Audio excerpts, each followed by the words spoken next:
Oke guys, kembali lagi bersama gue Rangga Wardana dalam channel The Trader's Note. Dan pada kesempatan kali ini gue akan bacakan komen-komen dari kalian, para followers, para subscribers yang udah setia menemani, dan ada pertanyaan silahkan kalian langsung komen aja di bawah. Karena sesekali gue akan bikin video dan bacain komen-komen dari kalian. Oke? Nah, yang pertama kita akan coba bahas ya. Di sini ada komen pertama.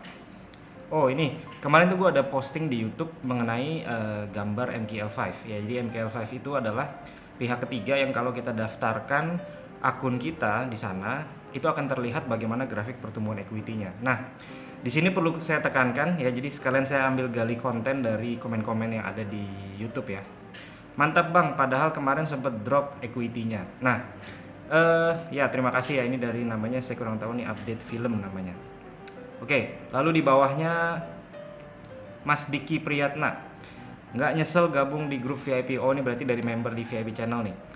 Mentor satu ini gak cuman signal yang dikasih tapi juga mappingan, jadi kita bisa belajar cara trading yang benar. Terima kasih Mas Rangga. Terima kasih Mas Diki Priyatna gitu ya. Jadi perlu saya jelaskan, memang di VIP channel itu adalah tugas saya bukan memberikan kamu profit ya, bukan memberikan kalian profit, tapi tugas saya adalah ya saya trading saja.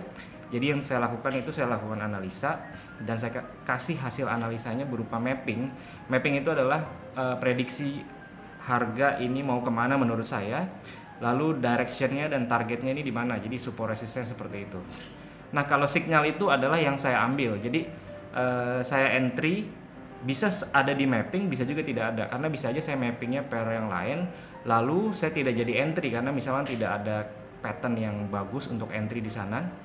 Jadi saya selalu gunakan candlestick pattern buat entry, jadi bisa saja saya entry-nya dan saya kasih signalnya di pair yang lain. Oke, lalu bawahnya lagi Zikom Tajimala, apa nih? Keren Pak, semoga makin tumbuh kembang. Terima kasih banyak. Lalu di bawahnya lagi Mas Lili Vira, sungguh channel yang mengedukasi Bang, izin gabung di grup Telegram Bang Rangga. Saya selalu bikin di setiap video saya tuh di bawahnya saya kasih ada link menuju ke channel. Silakan langsung klik di situ aja, atau saya juga bikin link untuk chatting langsung dengan saya di Telegram. Jadi kalian langsung klik link aja, cek di bawah ya, cek di komen juga. Lalu ada lagi di bawahnya komen dari Agus Haryono, cara Mas Rangga menerangkan sistem tradingnya sangat sistematis dan simple. Matur nuwun sudah berbagi ilmunya, terima kasih banyak. Nah, ini lalu ada lagi di bawahnya, saya kurang tahu nih namanya, Vote 3. Ini kan namanya kan belum tentu nama asli ya. Di sini dia mengatakan, saya fans sama beliau ini, meskipun beliau nggak kenal saya sekali. Wah, ini cukup panjang ya, saya bacain ya.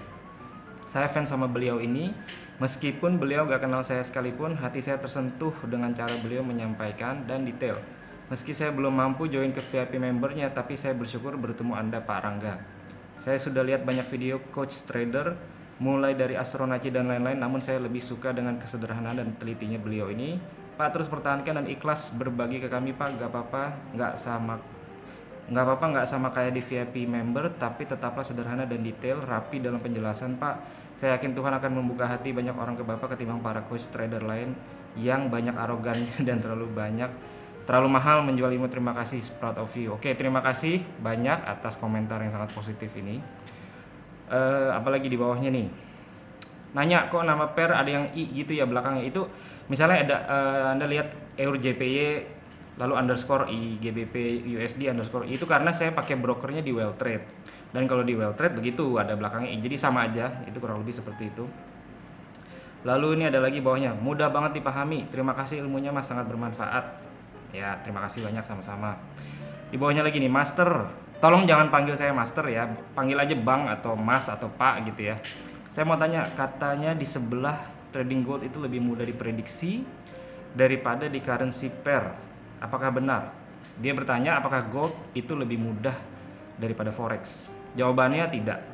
Ya, jawabannya bagi saya ini, menurut saya ya. Jadi trading di gold itu memang peluangnya lebih besar, resikonya lebih tinggi. Returnnya juga akan lebih tinggi, tapi resikonya lebih tinggi. Peluang memang lebih banyak gitu ya. Tapi kalau ditanya apakah gampang, jawabannya tidak. Ya, yang lebih mudah adalah trading di forex dan ambilnya di pair-pair yang major pair seperti Euro USD, itu yang menurut saya paling oke. Bukan paling oke ya, paling low risk. Kalau Anda bagi pemula, Anda tradingnya di Euro USD. Oke, di sini bawahnya Mas Yuda lagi di komentar, NFP-nya merah Om. Ya, lanjut ya. Ini ada dari Mas Yuda lagi. Dia mengatakan NFP-nya merah Om. Mestinya DXY turun dolar indeks ya, tapi kok malah naik dikit ya. Oke, ini berkaitan mungkin sama Jumat lalu ya. Jumat lalu saya bikin video mengenai trading saat NFP. Nah, yang terjadi pada saat itu kemarin saya memprediksi bahwa dolar indeks ini naik ya, dan data NFP akan mendukung dolar indeks itu akan naik. Nah, kalian tonton lagi deh video mengenai itu ya. Di situ saya ada penjelasan cukup lengkap dan memang diawali oleh fundamental ya, karena adanya NFP ini. Tapi bukan berarti saya mengambil keputusan dan saya memprediksikan data NFP-nya akan positif atau negatif gitu ya. Jadi perlu kalian ketahui bahwa di dalam trading itu saya sebagai trader, saya itu memutuskan trading tentunya berdasarkan technical analysis.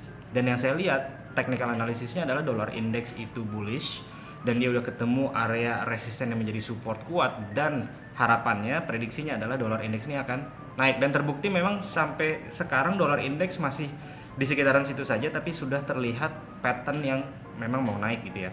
Nah, yang terjadi kemarin itu data NFP-nya keluar jelek, tapi entah kenapa dolar indeksnya nggak mau turun gitu ya.